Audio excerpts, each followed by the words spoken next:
الحمد للہ رب العالمین والصلاة والسلام علی رسولہ الکریم اما بعد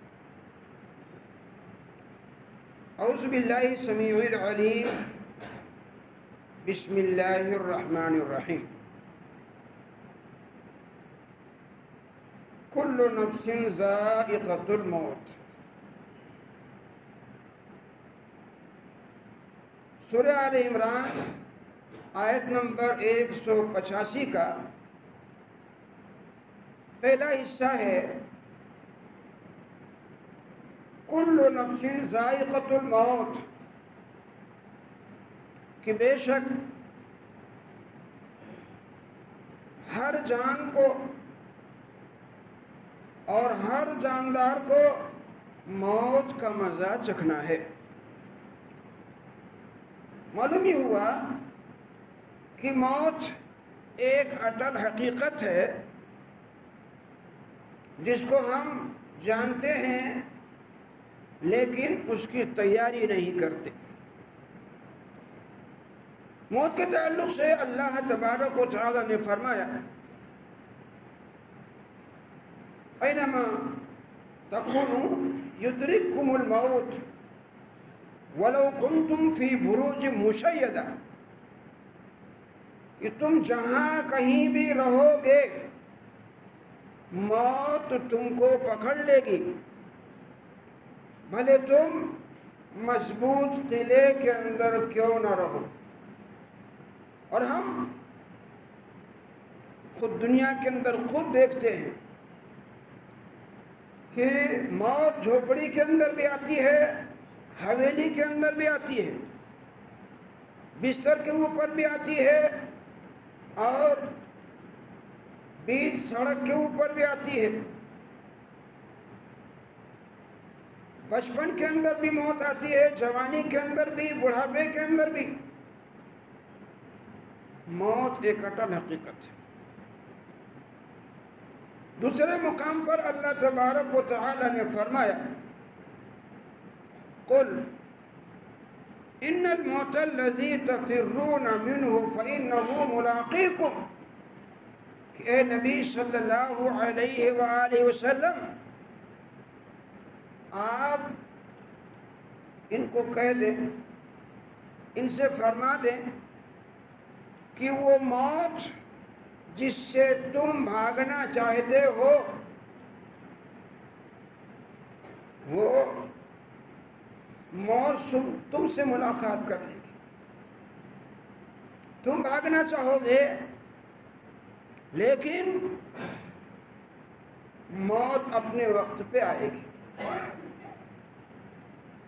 اور یہ اللہ کا فیصلہ ہے ان اجر اللہ اذا جاء لا یؤخر لو کنتم تعلمون، کہ بے شک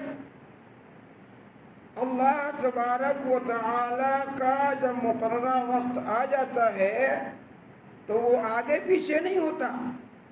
کاش تم اس حقیقت کو جان لیتے۔ تو معلوم یہ ہوا کہ اس آیت کے اندر اللہ تبارک و تعالی نے موت کی حقیقت بیان کی۔ نبی اکرم صلی اللہ علیہ وسلم کا فرمان اکثروا ذکر ہاضم اللذات الموت، یعنی الموت، کہ میرے صحابہ تم لذتوں کو توڑ دینے والی چیز یعنی موت کو کثرت سے یاد کرو۔ یہ نبی اکرم صلی اللہ علیہ وسلم کا فرمان۔ اب موت کو کثرت سے یاد کرنے کا مطلب کیا ہے کہ خالی یہی موت موت موت، ایسا نہیں۔ موت کو یاد کرنے کا مطلب یہ ہے کہ ہم موت سے کے آنے سے پہلے پہلے تیاری کریں۔ خطبہ مشہونہ کے اندر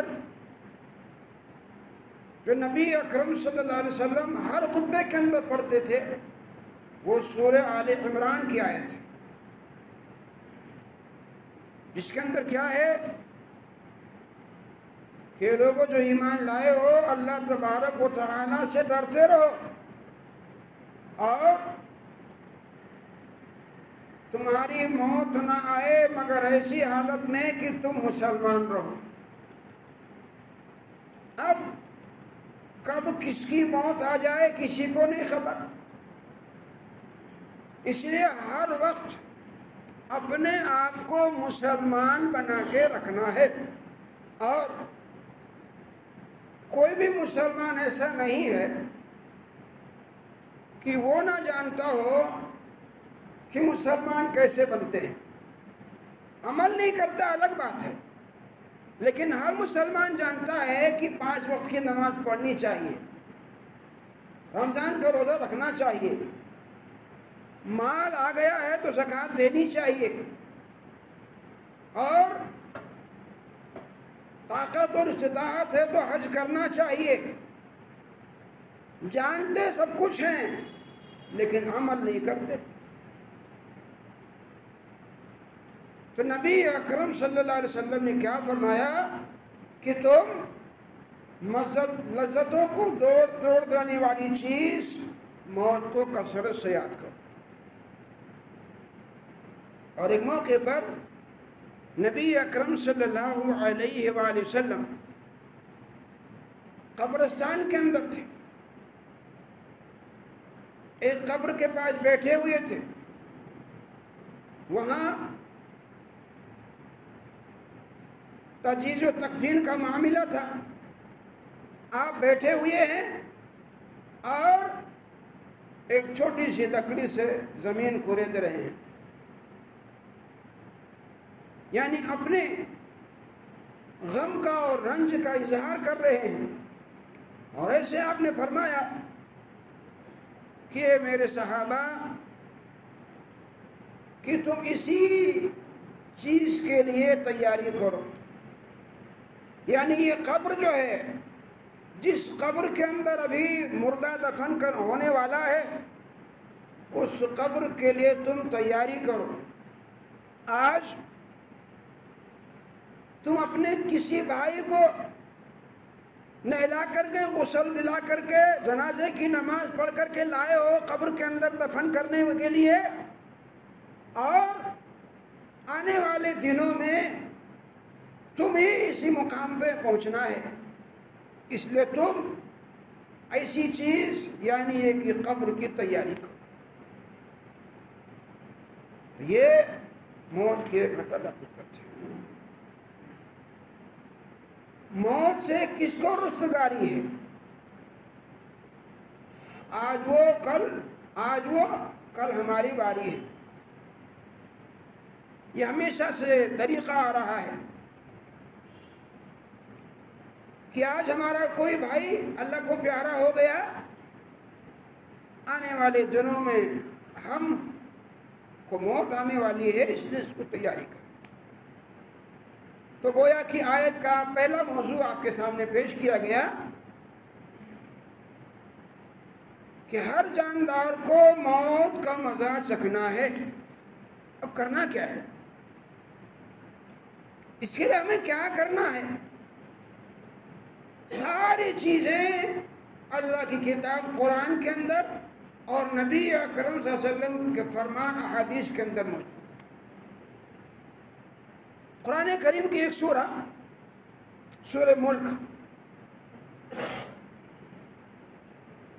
جس کی تلاوت روزانہ سونے سے پہلے مسنون ہے، سورہ ملک، اس کے اندر اللہ تبارک و تعالی کا فرمان ہے الذی خلق الموت والحیات لیبلوکم ایکم احسن عملا، کہ وہی اللہ تبارک و تعالی کی ذات ہے جس نے موت اور زندگی کو پیدا کیا تاکہ وہ تمہاری آزمائش کرے کہ تم میں سے عملی اعتبار سے کون اچھا ہے۔ شکل کس کی ہے، کیسی ہے، لباس کس کے ہیں، نہیں، عمل کے اعتبار سے کون اچھا ہے، اس کی آزمائش کے لیے اللہ تبارک و تعالی نے موت اور زندگی کو بنایا ہے۔ اگر موت ہی موت ہوتی تو حساب کتاب نہیں ہوتا، اگر زندگی ہی زندگی ہوتی تو بغیر مرے پھر جو ہے حساب کتاب نہیں ہوتا۔ اس لیے اللہ تبارک و تعالی نے سسٹم قائم کیا کہ اس 4 روزہ زندگی کے اندر اللہ تعالی نے ہم کو بھیجا، اور ہوش سنبھالنے سے لے کر کے ہوش باقی رہنے تک کا جو وقت ہے یہ عمل کے لیے، انسان باشعور ہو جائے، اس کے اندر اس کے اوپر شریعت کا قانون نافذ ہوتا ہے، اور جب تک اس کو ہوش حواس سلامت ہوتے ہیں رہتے ہیں اس وقت تک ہر قانون اسلام کا اس کے اوپر نافذ ہوتا ہے۔ تو تیاری کریں۔ آیت کا دوسرا موضوع وَإِنَّمَا تُوَفَّوْنَ أُجُورَكُمْ يَوْمَ الْقِيَامَةِ، کہ بے شک تم لوگ قیامت کے دن تمہارے کاموں کی مزدوری دیے جاؤ گے، یعنی عمل جو تم نے کیا ہے اس عمل کا بدلہ اللہ تبارک و تعالی دے گا، اور اس کے لیے نبی اکرم صلی اللہ علیہ وسلم کا فرمان یاد رکھیں، لا تزول قدم عبد حتى يسأل عن 5، کہ اولاد آدم یعنی انسان کے قدم اپنی جگہ سے ہل نہیں سکتے ہیں جب تک کہ 5 چیزوں کے بارے میں اس سے سوال نہ کیا جائے۔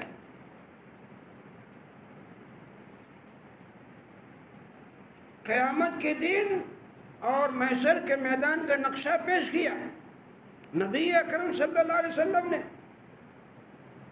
کہ سارے کے سارے انسان وہاں موجود ہوں گے، اور ہر شخص سے 5 چیزوں کا سوال کیا جائے، جب تک سوال کا جواب نہ دے دے وہاں سے قدم نہیں ہلا سکتے۔ سوال کا جواب غلط ہو کہ صحیح ہو لیکن جواب دینا ہے، اس کے بغیر کوئی چارہ نہیں۔ اس کے اندر کیا ہے؟ اللہ تعالی پہلا سوال کرے گا عن عمرہ فیما افنی، اس کی زندگی کے بارے میں سوال ہوگا کہ اس نے زندگی اور عمر کیسے گزاری، پہلا سوال۔ دوسرا سوال کیا ہوگا؟ وعن شبابہ فیما افلح، اس کی جوانی کے بارے میں سوال ہوگا کہ اس نے اس جوانی کو کہاں کھپایا، کہاں لگایا۔ ایک نقطہ سمجھ لو کہ پوری عمر کے اندر جوانی بھی آ جاتی ہے، لیکن نبی اکرم صلی اللہ علیہ وسلم نے جوانی کا الگ سے ذکر کیا، اس لیے کہ جو جوان ہوتا ہے تو اس کے اندر طاقت اور قوت ہوتی ہے، اور وہ زیادہ سے زیادہ عمل کر سکتا ہے، اس لیے خصوصیت کے ساتھ جوانی کی عمر کا ذکر کیا کہ جوانی کے بارے میں سوال ہوگا۔ اب کیا کرنا ہے؟ اس کے لیے تیاری کرنے کی ہے۔ نبی اکرم صلی اللہ علیہ وآلہ وسلم کا فرمان بخاری شریف کی حدیث ہے، بہت مشہور، 7 یظلهم اللہ فی ظلہ یوم لا ظل الا ظلہ، کہ 7 قسم کے لوگ ایسے ہوں گے جن کو اللہ تبارک و تعالی میدان محشر کے اندر اپنے عرش کے سائے کے جگہ دے گا، اپنے عرش کے سائے میں جگہ دے گا، 7 قسم کے لوگ ہوں گے. ان میں سے ایک کون ہوگا؟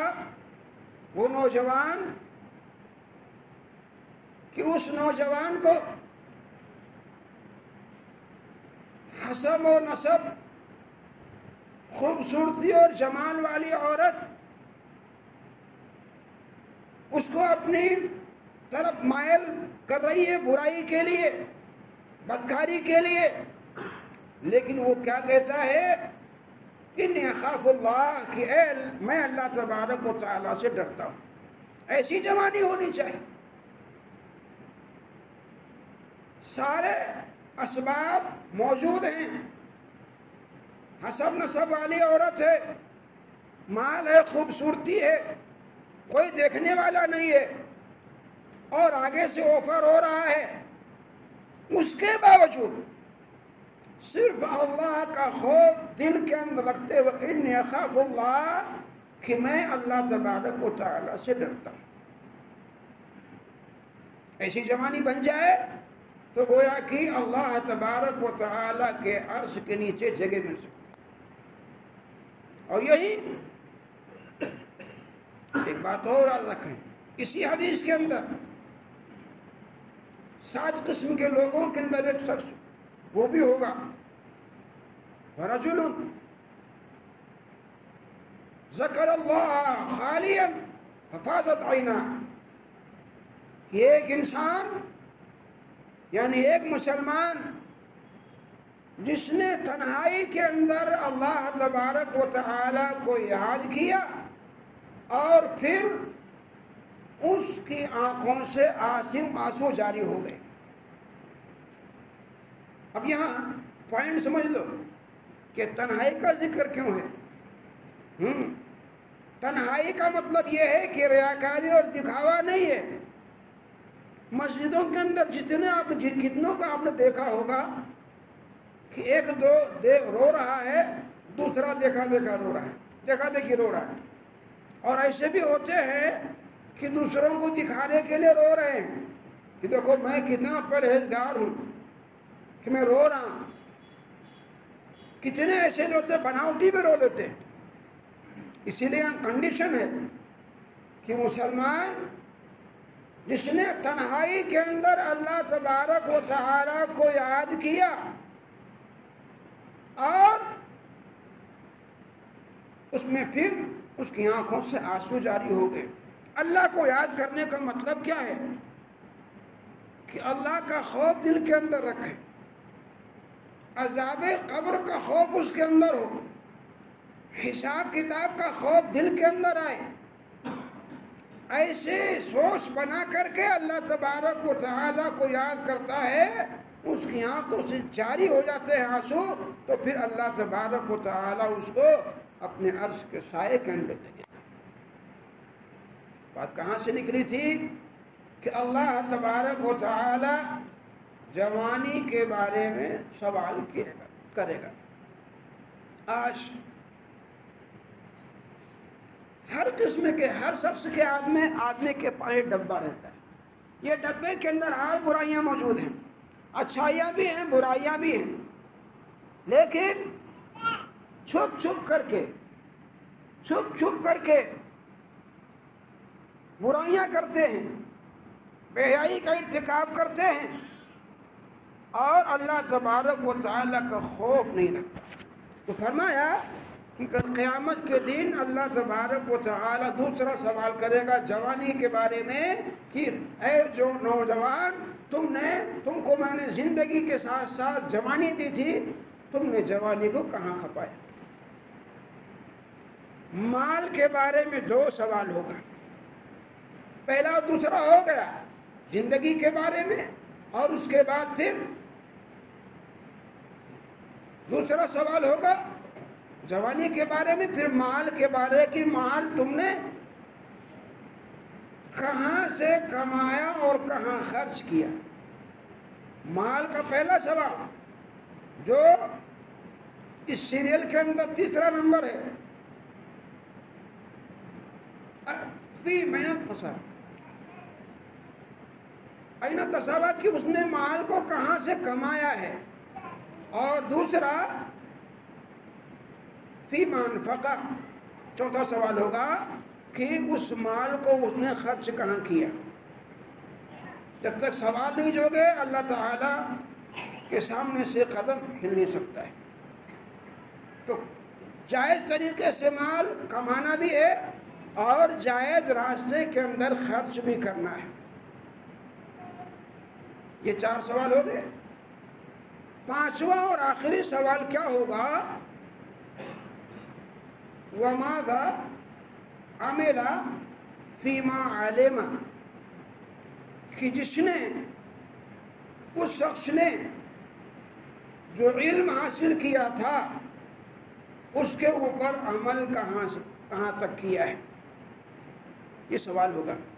تو یہ 5 سوال جب تک ان کا جواب نہ دیں گے اس وقت تک قدم نہیں ہل سکتے۔ تو الغرض آیت کا دوسرا حصہ کیا تھا؟ سورہ آل عمران آیت نمبر 185 کا دوسرا شق کیا تھا؟ کہ اللہ تبارک و تعالی کا فرمان کہ تم کو تمہارے عملوں کا پورا بدلہ دیا جائے گا۔ اور اس کی خلاصے کے لیے سورہ زلزال کا حصہ پڑھ لے۔ فَمَنْ يَعْمَلْ مِثْقَالَ ذَرَّةٍ خَيْرًا يَرَهُ وَمَنْ يَعْمَلْ مِثْقَالَ ذَرَّةٍ شَرًّا يَرَهُ، کہ جس کسی نے ایک ذرے کے برابر بھلائی کی ہوگی اس کو بھی دیکھے گا، اور ایک ذرے کے برابر برائی کی ہوگی اس کو بھی دیکھے گا، خیر ہو یا شر ہو سب دیکھے گا۔ کچھ ڈھکا ہوا چھپا نہیں گا۔ اللہ کیا کرنا کہ تم اپنے خود کی کتاب نامہ اعمال پڑھ۔ اب اس کے بعد آیت کا چوتھا حصہ ہے، اس کے اندر تیسرا، جس کے اندر اللہ تبارک و تعالیٰ کا فرمان فَمَنْ زُحْزِحَ عَنِ النَّارِ وَأُدْخِلَ الْجَنَّةَ فَقَدْ فَازَ، کہ جو کوئی جہنم سے بچا لیا گیا اور جنت کے اندر داخل کر دیا گیا تو وہ کامیاب ہو گیا۔ لیکن کیا ایسے ہی داخل ہو جائیں گے؟ نہیں۔ نبی اکرم صلی اللہ علیہ وآلہ وسلم کا فرمان ہے الدنیا سجن المومن وجنت الکافر، کہ یہ دنیا جو ہے یہ مومن کا قید خانہ ہے اور کافر کی جنت ہے۔ بس تقریر ختم ہو گئی۔ اگر مسلمان ہو کر کے بھی اسی دنیا کو جنت سمجھ رہا ہے تو گویا کہ اس نے اپنی زندگی کی حقیقت نہیں جانی۔ اس دنیا کو اپنے لیے قید خانہ سمجھنا پڑے گا۔ کیسے؟ قید خانے کے اندر آپ کو وہاں اصول کی پابندی کرنے کی ہے، جو لباس دیا وہی پہننے کا ہے، اور کہاں سے کہاں تک چلنے کا وہی، آگے پیچھے نہیں۔ تو شریعت، یہی شریعت تو ہے کہ ہم اللہ اور اس کے رسول کے حکم کے خلاف قدم نہیں بڑھا سکتے۔ کیا کھانا ہے، کیا پہننا ہے، کیسا کرنا ہے، یہ سب شریعت کے دائرے کے اندر ہے۔ تو الغرض کامیابی کس کو ملے گی؟ جو آگ سے بچا لیا گیا اور جنت میں داخل کر دیا گیا، اور اس کے لیے ہم کو تیاری کرنے کی پوری کی پوری زندگی۔ قرآن کریم کے اندر اللہ تبارک و تعالیٰ کا فرمان کہ لوگوں جو ایمان لائے ہو، اسلام کے اندر پورے طور سے داخل ہو جاؤ، بس یہ بات سمجھ جائیں، گویا کہ پورا معاملہ سمجھ میں آ جائے گا۔ اسلام کے اندر مکمل طریقے داخل، ادخلوا فی السلم کافہ، کہ اسلام کے اندر مکمل طریقے سے داخل ہو جاؤ، چھوڑ پکڑ نہیں۔ 5 نمازیں فرض ہیں تو آپ 1-2 پڑھو، روزے فرض ہے مہینے کے تو آپ رکھو نہیں رکھو، زکوٰۃ فرض ہے من مرضی دیتے نہیں دیتے ہیں، حج فرض ہو گیا، اس کے بعد میں ٹال مٹول، ابھی لڑکے کی شادی لڑکی کی شادی، مکان بلڈنگ بجانے کتنا کتنا پیدا، یہ ساری چیزیں مکمل طریقے سے اسلام میں داخل ہو جاؤ، گویا کی کامیابی ملے۔ اور آیت کا آخری حصہ جس کے اندر اللہ تبارک و تعالی کا فرمان فرمایا وما هذه الدنیا الا متاع الغرور، کہ دنیاوی زندگی جو ہے وہ دھوکے کا سودا ہے، زندگی ہماری یہ دھوکے کا سودا ہے، موقع نہیں، دیکھو وقت پورا ہو گیا ہے، وقت ہی نہیں تشریح کرنے کا، ہماری زندگی دھوکہ ہے۔ کیسے سمجھ لو، آدمی بزنس کرتا ہے اور اس نے بہت سارا مال جمع کر لیا، اسٹاک رکھ لیا، کس لیے؟ کہ مہنگا ہوگا تو بیچیں گے، احتکار کر لیا، کھانے پینے کی چیز کو احتکار کرنا منع ہے، اسٹوریج کہ مہنگا کھائیں گے تو بیچیں گے، خیر اس پیسے میں نہیں جانا، مال لے لیا کہ مہنگا بیچیں گے، لیکن اب مارکیٹ ایک دم ڈاؤن ہو گیا، اب مہنگا تو دور کی بات، وہ موڑی کے اندر بھی نہیں بیچ رہا، وہ ہو تو سودا ہو گیا، یہاں گھاٹا ہوتا ہے۔ یہ تو دنیا کا ہو گیا۔ آخرت کا کیا ہوتا ہے کہ آدمی نے سب پلاننگ کرا رکھی ہے، یہ کریں گے، وہ بوڑھے ہو آئیں گے جو تو داڑھی رکھ لیں گے، بوڑھے ہو جائیں گے تو نماز پڑھ لیں گے، بوڑھے ہوں گے تو اعتکاف کے اندر بیٹھیں گے، لیکن بوڑھے آنے سے پہلے اچانک موت آ گئی، یہی تو دھوکہ ہے۔ دنیا کی زندگی دھوکہ ہے، کبھی بھی اس سے وفا کرنے والی نہیں، اس لیے ہمیشہ ہمیشہ ہر وقت اپنے آپ کو تیار رکھیں۔ تو الغرض یہ چند ضروری باتیں تھیں۔ سورہ آل عمران آیت نمبر 185، حوالہ اس لیے دیتا ہوں تاکہ تشریح آپ کو سمجھنا آسان ہو۔ تو پہلا موضوع کیا تھا کہ موت کی ایک حتمی حقیقت ہے، اس کی تیاری کریں، اور دوسرا موضوع اس آیت کے اندر کیا تھا کہ اللہ تبارک و تعالی ہم کو ہمارے عملوں کا پورا بدلہ دیا جائے گا، بھلا اچھا ہو کہ برا ہو۔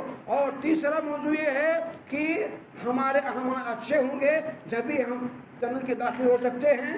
اور چوتھا موضوع یہ تھا کہ جو ہے دنیا کی حقیقت یہ ہے کہ دنیا یہ دھوکے کا سامان ہے۔ اللہ تبارک و تعالیٰ سے دعا ہے پروردگار عالم ہمیں اور آپ کو اور سارے ایمان والوں کو قرآن کریم اور احادیث رسول صلی اللہ علیہ وسلم کے پڑھنے، سننے، سمجھنے، ان کے احکام اور قوانین کے مطابق زندگی بسر کرنے کی توفیق عطا فرمائے، آمین۔ وآخر دعوانا الحمدللہ رب العالمین۔